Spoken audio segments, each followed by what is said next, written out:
Hey guys, how you going? Hope you're all doing very well. This afternoon I'm going to be doing another movie review for you all. This movie is an action horror film from South Korea, Korean language English subs, released in the year 2022, directed by Hong Sung-kim, and this film is called Project Wolf Hunting. So Project Wolf Hunting is about a group of very dangerous criminals that are being transported from the Philippines to South Korea by a shipping vessel. They've been accompanied by highly trained police officers who are on high alert because of how dangerous these people are, and their end goal is to get to Korea so these people can be prosecuted. But these criminals will stop at nothing to prevent this ship from getting to Korea, and they end up breaking free. Now all hell is broken loose, the police officers are fighting the criminals, but what no one realises is that underneath them, this vessel is harbouring a secret that's about to come out into the open that's going to cause this whole situation to go down into bloody insanity. And so what that insanity is something you're going to have to find out for yourself, because that's as far as I'm going with my synopsis.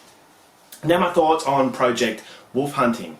Wow, was this movie violent. Now I was expecting a violent experience because the trailer promised that, but I was shocked by how violent this movie was and how consistent the violence was. Now apparently this movie used over 1 ton of blood, and that's a lot of blood, and this blood is utilised to its full extent. And so if you go in there expecting an experience that the trailer promises, this is one of the occasions where it really delivers on that promise. This is as close to Japanese insanity as you will get without it actually being in Japan. So if you like Takashi Miike, you like all the blood sprays and the over-the-top caricature violence that's basking in its depravity, then Project Wolf Hunting is definitely one I would recommend. I thought as though the action choreography of the film really nailed it. I thought as though, as far as action is concerned, it delivered on the brief. As far as violence is concerned, it really delivered on the brief. I thought the blood looked fantastic, the gore was fantastic. Some of the kills I thought were really hard-hitting. So if you aren't sensitive and you're easily offended, Project Wolf Hunting is definitely not for you. If you have a low attention span, you don't have to worry, because once the violence starts, it basically doesn't let up. And so the whole film is just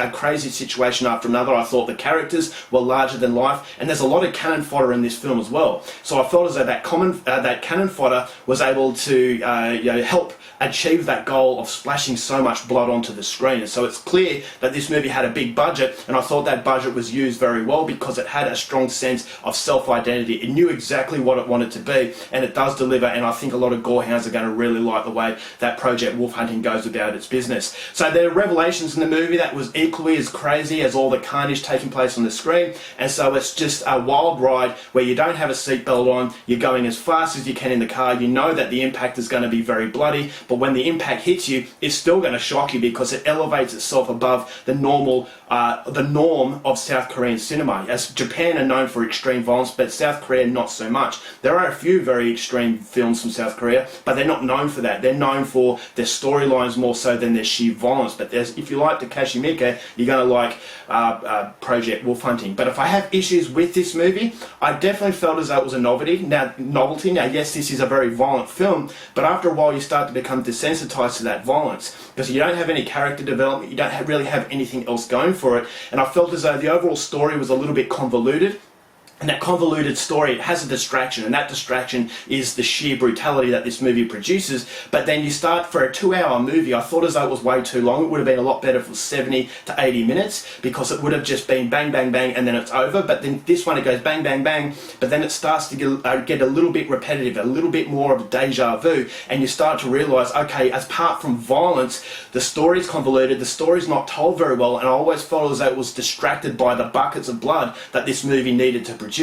And so that's unfortunately the case with a lot of extreme films, and I thought as though this movie would have been absolutely fantastic if it was a lot shorter. I thought as though the story was very convoluted, it was very messy and choppy, and it wasn't quite as good as the carnage taking place on the screen. But pushing that aside, it doesn't want to take itself seriously, it wants to have fun, and I never felt bored in this movie. I felt as though, as I said, I was becoming a little bit desensitized, and I felt as though it was like using their ace very quickly, and then that ace is starting to tire, and it doesn't really have anything to elevate it, it doesn't really have anything to jump off. I felt like it's a breakneck speed, but it just keeps true to that breakneck speed. It doesn't really differ in any way, and so I always felt as though I was on the same level, and that level is completely insane. As I said, it prevents it from being boring, but you start to notice, okay, after the violence, this is not your typical high standard of South Korean cinema, but if you like extremity from Japan, then Project Wolf Hunting is definitely for you. I liked it, it's very well made, the blood and the gore look great, and the overall situation I thought was just completely absolutely crazy. So if you leave your brain at the door and just bask in the depravity that this movie produces,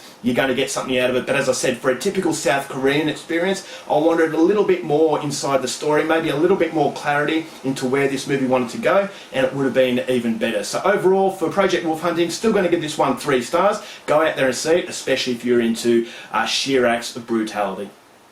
Alright guys, that's it for my review. Hope you enjoyed it. Thanks for watching movies, and I'll see you later.